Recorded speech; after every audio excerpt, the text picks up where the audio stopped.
praktikave jo drejt psikologjisë, jo drejt zgjidhjeve ose ndihmës shkencore, por drejt këtyre praktikave okulte që janë shumë mistershme dhe një njeri mund të përjetojë diçka që tha Blerina, mund të shkojë në një dimension krejt tjetër, që ndoshta për psikologjinë ai dimension është i panjohur dhe i bën që ka kalu ndoshta edhe në shizofrenia apo çmendia apo. Nëse praktikisht do më bë dallimin atëherë është kjo, sepse ne për shembull nuk i japim garancë njerëzve. Nuk i thojmë nëse ti e praktikon këto 100% ki mushëru ose ka më ndodh kjo. Jo, gjithmonë lajm hapësirë. Ndërsa çështjet e tjera shpesh japin garancë. Do thotë nëse ti ke më praktiku këtë praktik ose ke më përdor këtë lloj bari ose kanë nevojë me qenë të sigurt. Kështu që normalisht kanë me bë më shumë mas këtyre thirrjeve të tjera.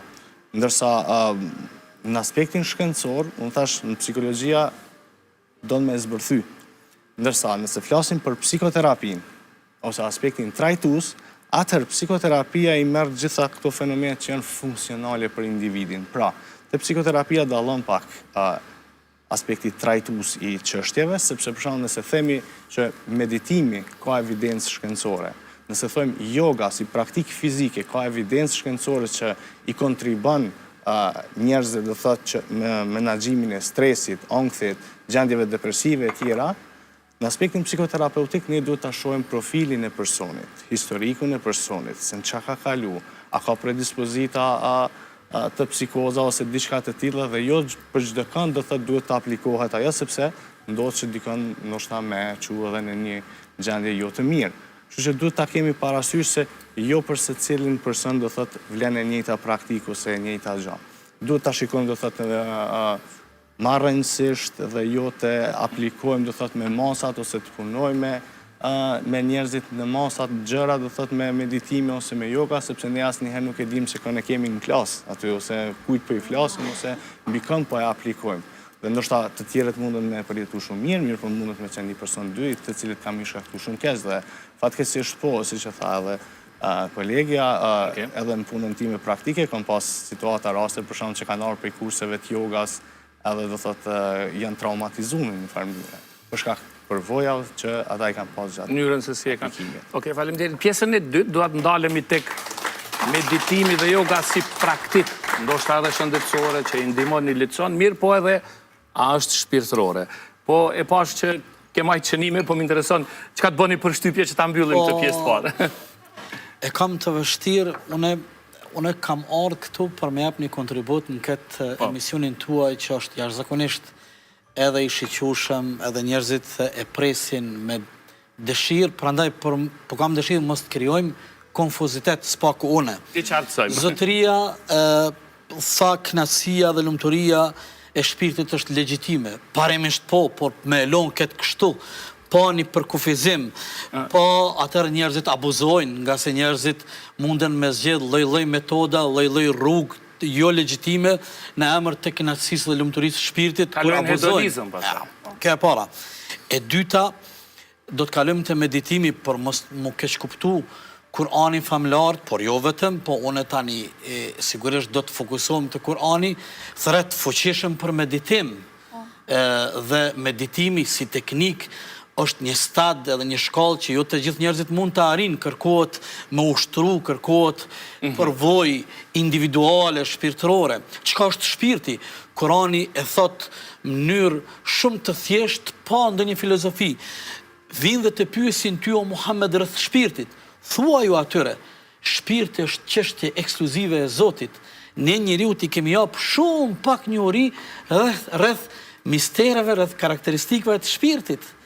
Pse njerëzit e bën disa herë këtë pyetje, pse sot njerëzit vrapojnë dhe mundohen me gjetë qetësinë mas këtyre gjërave. Në përgjithësi po flas. Për shkak se njerëzit më së pakti e orientohen sakt qysh me qetësu shpirtin. Sot 100 vitet e fundit në mënyrë të pamëshirshme, por ky është një debat i gjonë që njerëzve jo në ofru në emër të shpirtit dhe për lumturinë e shpirtit, gjëra që në fakt në parim nuk e qetësojnë shpirtin.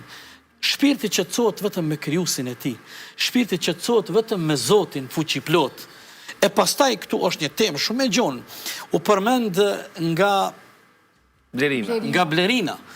ta e përmendi veden, Jo, Islami, Kurani famlar, dhe Islami në fillet e saj, u mundu zotëria pak me e përmend, por po mundona ta qartësoj, do të thot, ne nuk njohim asnjëherë njerëz të cilët Zoti i kalon në mëshirën e kohës pa Zotin. Tjetër është që njerëzit kanë deviju, idhujtaria, pikërisht Islami, ardhja e të dërguarve të Zotit, ka ardhur pikërisht me flak idhujtarin, me i flak ato dyshime, ato rrugë jo legjitime, e me i drejtu njerëzit rreth Zotit. U përmenden gjinët si krijesat të fshehta. Po, Islami ato i njeh, por qëllimi kryesor është që ne e kemi dhurat prej Zotit fuqiplot shpirtin, e kemi emanet. Ne shpirtin duhet ta ruajmë, duhet kujdesemi për pastërtinë e tij, e Kurani pastaj na flet edhe për llojet e shpirtit. Kurani na tregon se si një njeri brenda një kohe me shpirtin e tij mundet shumë mu lumturu, edhe mundet shumë mu degradu. Kurani na flet për shpirtin e qetë, na flet për shpirtin qortus, na flet për shpirtin i cili gjithmonë prin ka e keqja, ka gjërat e liga, prandaj po e përmbylli për me kalu te pjesa e dytë. Çdo rrugë, po e them tash muj me tingëllu pak çuditshëm, por çdo rrugë e cila largohet për i rrugës legjitime të dërguarve të Zotit, të librave të shejta, në raport me lumturinë e shpirtit, në fund ka mu lodh edhe ka mu pendu, në fund prap ka mu kthy te rruga e të dërguarve të Zotit. Se vetëm pejgamberët e Zotit, vetëm të dërguarit e Zotit, me librat e shejta, din me qetësu shpirtin, se shpirti është dhurat prej Zotit. Çdo formë tjetër, njerëzit do të mundohen me gjetë mënyra, metoda, por në fund do të lodhen. Por mos me përmend edhe më të keqen, e përmendi Ylli, kur në studiot e tij kanë ardhur njerëz prej praktikave të ndryshme, pa qëllim, po nuk ju ka bo mirë. Nuk ju ka bo mirë. Prandaj, rruga më e shkurt, më e drejtë, më e saktë, është të lidhemi me Zotin dhe mënyrat dhe rrugën që ne provojmë me lumturu shpirtin, le të jetë legjitime qysh e kanë legjitimuar të dërguarit e Zotit. Faleminderit shumë për sqarim, po. Ja, s'jemi në politikë, po për sqarim. Faleminderit shumë. Ne shpeshherë kur flasim para audiencës tillë që na përcjellin në mediat, ne flasim shpeshherë me normativa, se si është se si duhet jetë. Pavarësisht për zbulesave biblike ose të tjera që vinë më vonë, ato zbulesa i kanë njohur një grup shumë i vogël i njerëzve. Ne duhet kuptojmë që historikisht këto 7.000 vjet e fundit, njerëzit në shumicën e rasteve nuk kanë njohur zbulesat e Zotit përmes profetëve. Ishin të paktët që kanë njohur njohuritë e Perëndis. Ishin të paktët ata që kanë ditë udhëzimet e tij. Jo e ka të drejtën legjitime me kërku kënaqësinë. Kjo nuk thash se ai duhet të shkojë të metet kështu histerik, të metet pa një adresë. Nuk e thash kështu. Nga ana tjetër, me që imami po përmend që në Kur'an thani, e përmend një citat që ju nuk dini asgjë çfarë është shpirti, çfarë mund të flasaj për ata nisot për shpirtin përderisa vetë Kurani po thotë se ju s'dini asgjë për shpirtin. Shikoni sa është e ndihshme kjo çështje. Ne shpesh është një ekskluzivitet, po them unë. Pra duhet shumë kujdes me folë edhe për këtë çështjen për sa i përket çështjeve shpirtërore.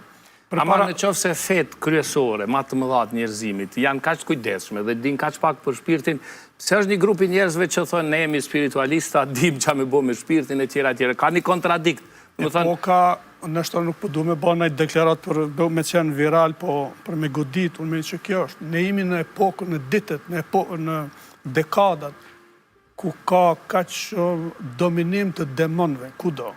Dhe demonët, tani, jo se kanë ndryshuar strategji, por kanë ndryshuar çdo gjë në si me e menaxhuar ndjenjat e njeriu, ku ka ra njerëzimi.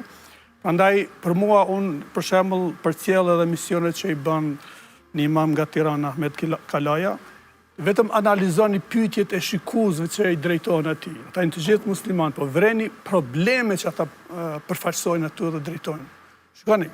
Pra domethënë, nuk është puna që ne vetëm me një deklarat... Pra pyetjet thonë shumë. Pyetjet thonë shumë që i drejtojnë atij imamit, pra edhe ka njëherë janë çështarake disa edhe vetë dhe reagon ashtu, por disa thuhet vlla, çfarë janë këta njerëz, pse ende nuk i dinë se si të trajtohet ana shpirtërore, edhe në anë të besimit.